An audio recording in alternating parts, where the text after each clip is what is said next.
अरे रमेश, तुमने सुना गांव में क्या चर्चा हो रही है? पुरानी हवेली के पास लोगों ने कुछ अजीब आवाजें सुनी है और अब तो लोगों ने वहां आना जाना भी बंद कर दिया है। तो तुम भी मत जाना उधर अब। अरे ये तुम क्या कह रही हो? मैं तो उधर ही से ही आता जाता हूँ। ये तो सब अफवाहें हैं, तुम भी इन पे ध्यान मत दिया करो। वैसे भी गांव वालों की बातों में कितनी सच्चाई होती है। वो तो बस पुराने जमाने की बातें करते हैं, है कि नहीं?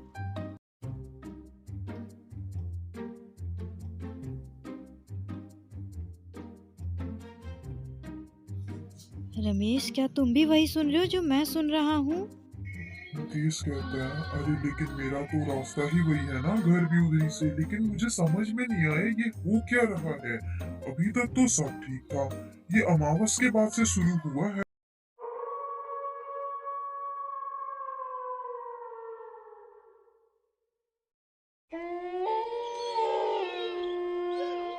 मुकेश डर भी रहा था।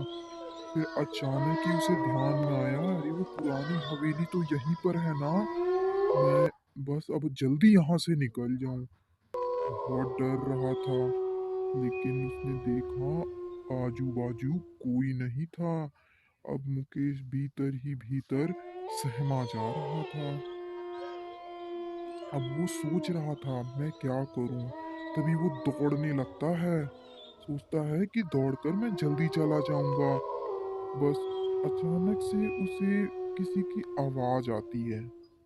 लेकिन ये क्या, हवेली में तो रोशनी आ रही है वहां से, पर यहाँ तो कोई नहीं रहता। कहीं गांव वालों की बातें सच तो नहीं है। मुकेश के अंदर एक ख्याल आता है, क्या पता कोई चोरी से यहाँ रह रहा हो। तो क्यों ना मैं उसे जाके पकड़ लूं और उसका पर्दाफाश कर दूं।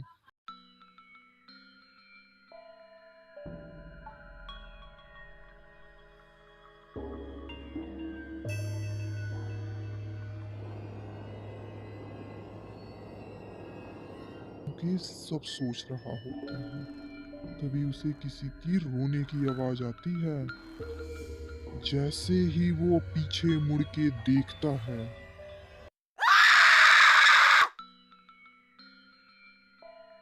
जिसका मुंह बालों से ढका होता है। अब मुकेश डर जाता है, उसे गांव वालों की बातों में सच्चाई लगने लगती है। वो वहां से भागने की कोशिश करता है,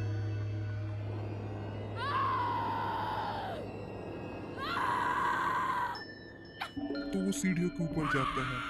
जब अचानक ही वो पीछे पलट कर देखता है, उसे पायल के घुंघरुओं की आवाज आती है। अरे तू यहाँ क्या कर रहा है?